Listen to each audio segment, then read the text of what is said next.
Dan from Dan Ventures Outdoors heads out for a wild camping trip with his friend Ray. The plan: firewood, bushcraft cooking, beers, and a night of laughs under the trees. You don't even know what scran's in here. Reese is doing cooking tonight, so you know what that means. Don't put pressure on me. Reese is cooking tonight. And he said he's the best cook ever. And if I don't like it, I better just say I like it. Yeah. I had a kind of confidence, didn't he? So yeah, he's lost something, he's forgot something. Where's your phone?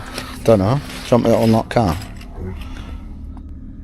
The evening starts lighthearted, jokes fly, beers crack open, and even a toy gun makes an appearance before Reed takes charge of the campfire kitchen.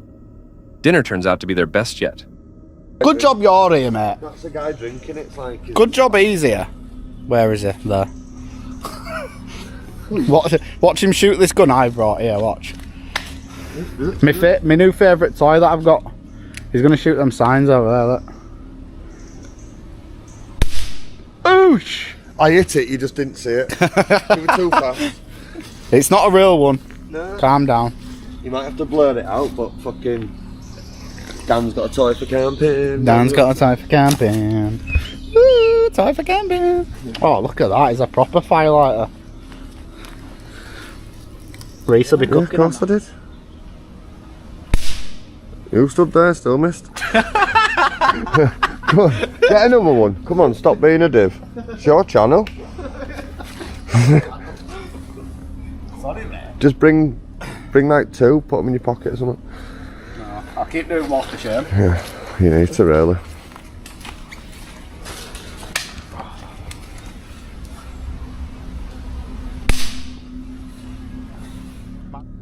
But as darkness falls, the atmosphere shifts. The forest grows unnaturally quiet. A silence that presses down heavier with each passing minute. So we need to get a tent set and everything set up. We've literally just been chilling, having the beers, having some food, and just talking absolute shite, as we always do. But yeah, we need to get his tents up, so we'll do that. And then have a few more beers, talk a bit more shite, and have some more food, and then it'll be bedtime. Just there. Freestand. While setting up tents, Dan remarks on how professional Ree's gear looks compared to his own modest setup. Moments later, that comfort is broken. Footsteps echo just beyond their camp. See if I can catch it on camera.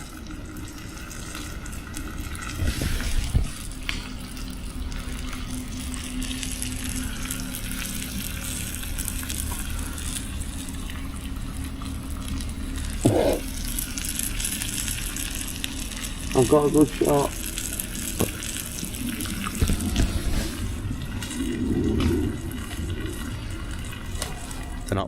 They shine lights into the trees. Nothing but the crunch of movement is real, circling the edge of their small clearing. Dan tries to laugh it off, though his tone betrays unease. We had a dog. Maybe.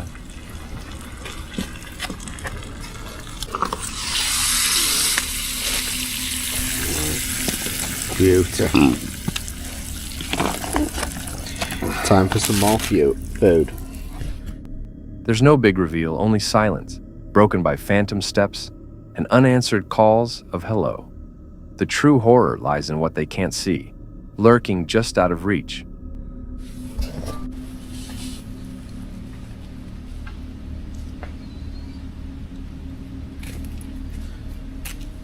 I don't know if you can hear that. It sounds like there's someone or something walking around.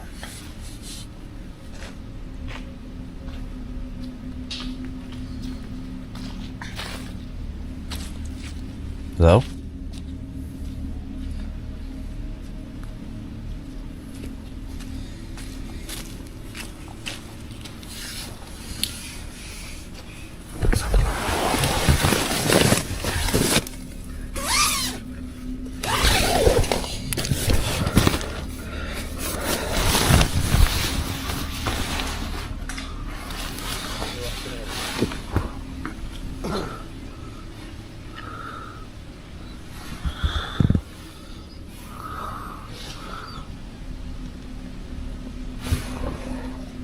Hello?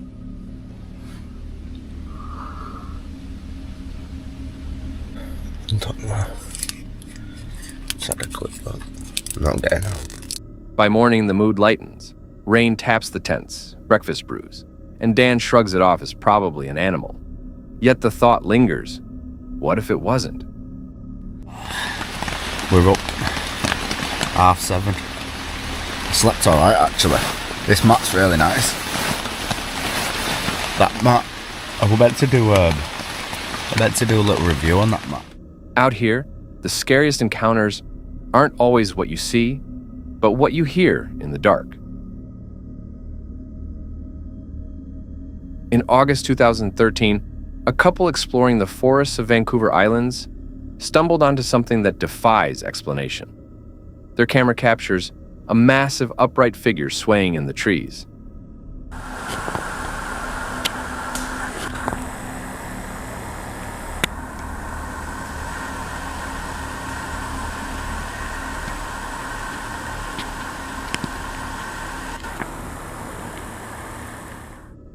At first glance, it looks like a bear, but the details don't lie.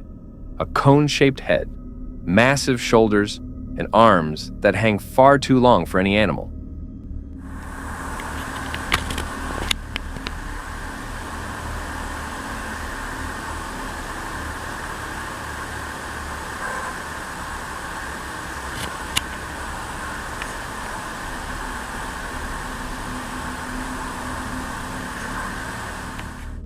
The figure shifts side to side, its gray coat gleaming through the leaves. Then a chilling moment. A long arm stretches out, longer than any predator's limb should ever be.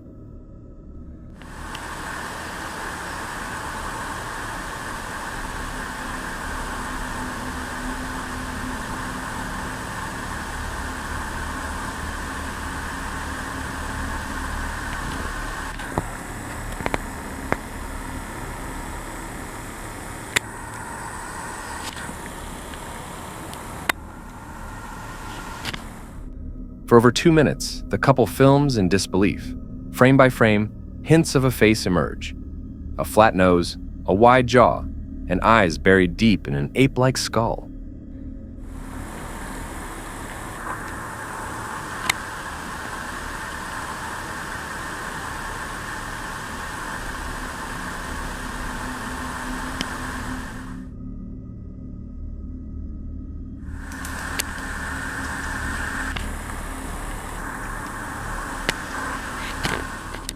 As it melted back into the forest, silence swallowed the creek bed.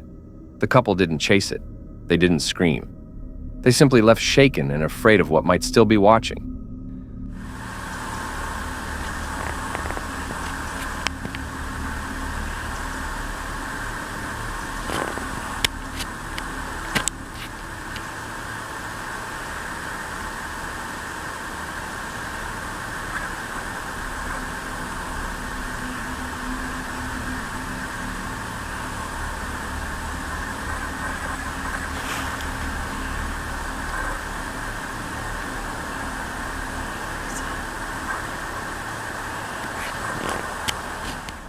They posted the video online and never spoke of it again. No money, no hype, just a terrifying glimpse of something that shouldn't exist. If this wasn't a bear, then what in the world did they capture? September 1st, 2025. Inuit survivalist Felix St. Alban camps alone in one of the most remote points in Canada. His only shelter, a fragile wooden cabin. That night, the silence breaks. A massive polar bear slams its weight against the walls. Claws scrape the wood. Just inches of thin planks separate Felix from certain death.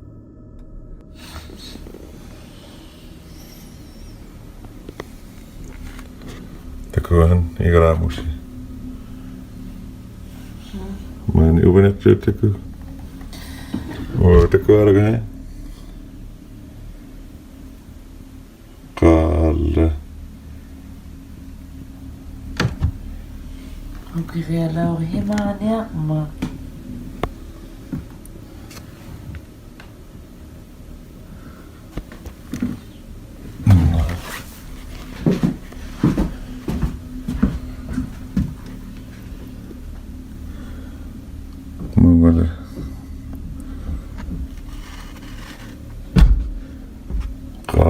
Alle unigatorial capillo.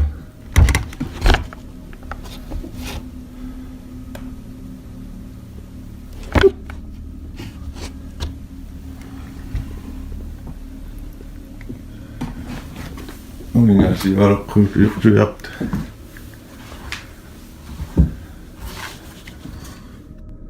Hours pass. The bear finally moves on.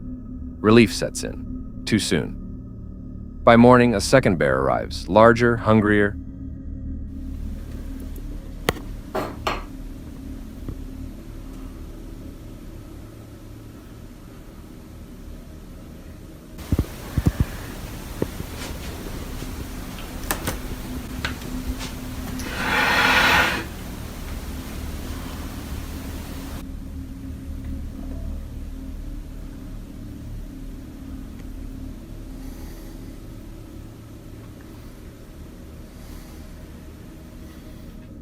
This one circles the cabin slowly. Heavy footsteps echo outside. Its shadow crosses the window. Felix whispers, terrified, knowing there is no signal, no backup, and no weapon strong enough.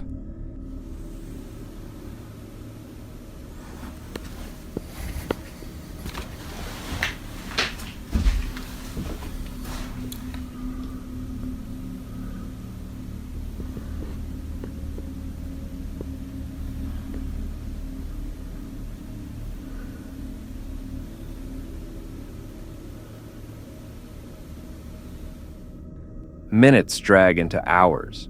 The bear lingers. He films in silence, trapped while the predator waits.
Felix admits if it hadn't been a cabin but a tent, he wouldn't have survived.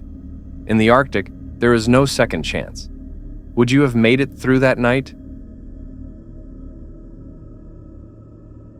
Offer Woodland is a place drenched in local folklore. Voices, cold spots, strange lights, and that heavy feeling of being watched. On this night, the host of Black Country Ghost Hunters sets up alone with a K2 meter motion lights and a spirit box.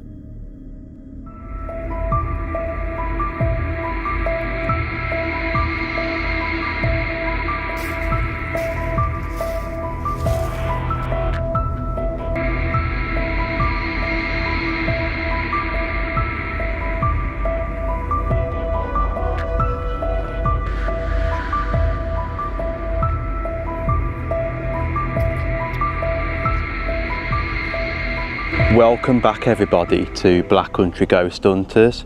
We're at a location today called Offmoor Woodland, which has gained reputation for supernatural activity. Many strange things have been spotted. Almost instantly, the K2 spikes. Lights flash in response to questions. The forest quiet a moment ago now murmurs with faint whispers and fragmented spirit box words like, "For your vlog." You make noises around me, like you was doing. For your vlog. Let me replay. It said, for your vlog.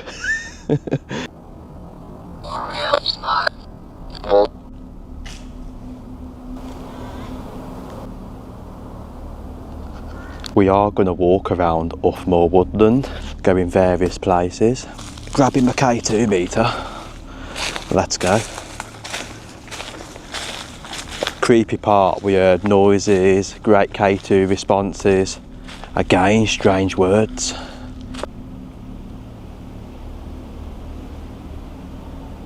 Hello? As darkness falls, faint lights appear deep among the trees. They move, drift closer, and then vanish. The team calls out, but no one answers. He's still present with us. Can you please make yourself known? Bradley. Bradley? Who's Bradley? You're better.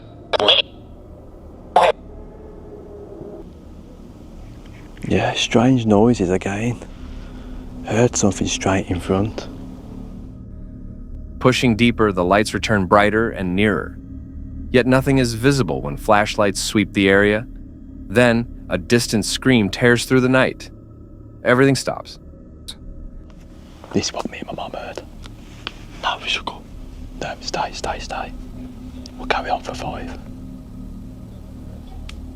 Who did we hear screaming? Oh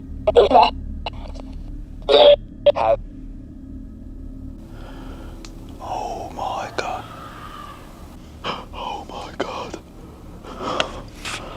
Guys, stay where we are. That's great paranormal.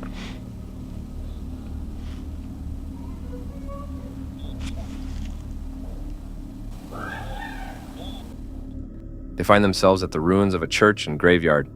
No parked cars, no sign of other people. One investigator swears something ran past him. Another feels a sudden chill. What the f***? What's getting raped? Whoa.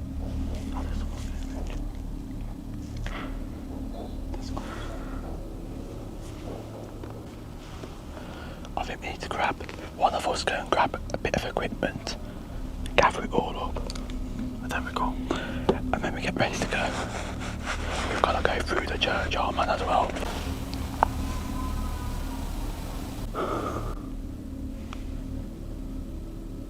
Yeah, no cars are parked. Yeah, nobody around. No cars parked. Equipment continues flashing. Voices distort through the box and the sense of being watched intensifies. The team finally decides to pack up and leave. Their nerves frayed. You tell me where those noises were coming from. Look. Oh, this is a graveyard. Yeah. Oh, That hell makes it no. even more creepy. Hell no.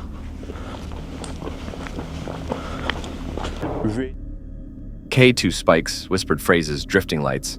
A scream in the dark. All caught on camera, but no answers.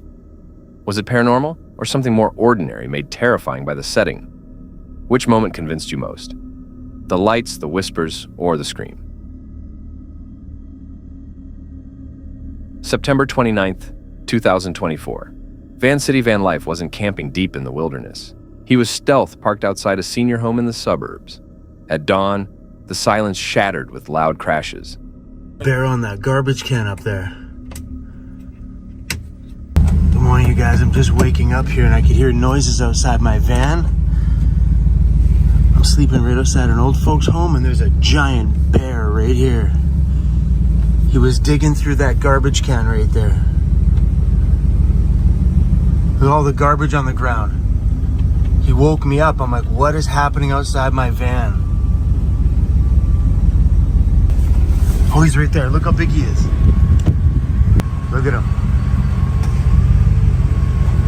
When I first heard the banging was about a half an hour before I got out of the van this morning. I heard the bang. At first, he thought it was workers, maybe trash pickup. But when he stepped outside, the truth hit hard.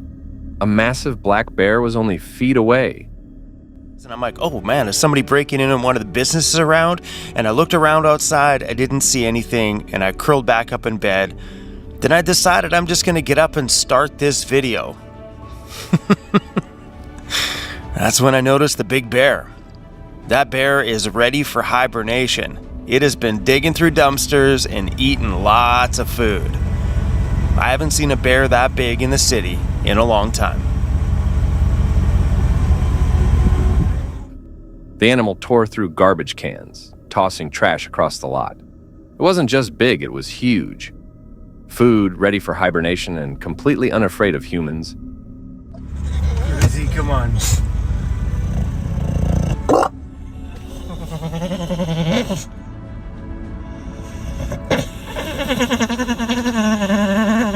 Easy, that bear's bigger than you, bro.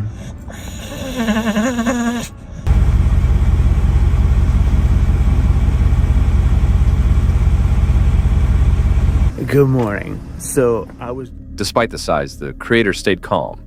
His dog barked furiously, eventually charging and scaring the bear off. The danger had passed, but the message lingered. Doing a little stealth camping here in front of a senior's home, and I got out and I propped my camera up, and while I was out I could just hear this bang, bang, bang. I'm like, oh, whatever, someone's putting stuff in the garbage can. I turn around and there's a freaking bear right there ripping apart that whole garbage can. Oh guys, good morning, good morning. So it's those bears that you got to worry about when you're running into a big black bear in the backcountry, as long as it's not a mama bear with her. For him, the encounter wasn't just about a bear. It was about van life itself. You can plan routes, hide your van, and stay low profile. But sometimes the wild finds you anyway. Good morning. That bear's gone that way, by the way. Long way away from here right now. Thanks for trying to protect us. Hey, thanks for the big barking. You scared the bear away, bro. Good boy. You scared the bear away. A black bear in suburbia, a quiet dawn turned chaotic, and a reminder, not all dangers wait in the woods. Some wander right into our streets. So, what do you think is riskier? Facing a bear in the wild, or meeting one that's learned the city as it's hunting?